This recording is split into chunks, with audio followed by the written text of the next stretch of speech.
Today we're talking about data stream, artifact registry, and API design. I'm AGV and welcome to This Week in Cloud, where we serve you the lowest latency news.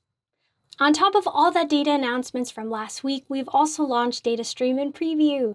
Data Stream is a serverless change data capture and replication service that allows you to synchronize data across databases, storage, and applications.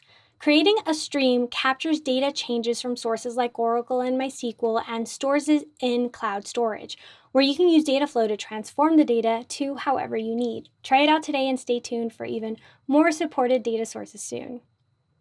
As a developer, you need a secure place to store all your stuff, container images, of course, but also language packages that can enable code reuse across multiple applications. Today, we're pleased to announce support for Node.js, Python, and Java repositories for Artifact Registry in preview.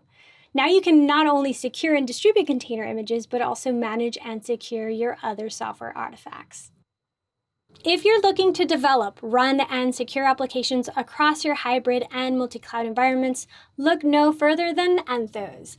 And to learn more about this managed platform and how it can help you, check out the Anthos 101 learning series, All Anthos, all in one spot. APIs play a critical role in helping software connect and communicate, as well as making the lives of developers a little easier. And to make it easier for you to use them, we've compiled a list of our most popular posts. Head over to the blog for more. If you want to read more about any of these announcements or see a full list, check out the link. Any thoughts or ideas? Leave us a comment or tweet us. We'll see you in the cloud.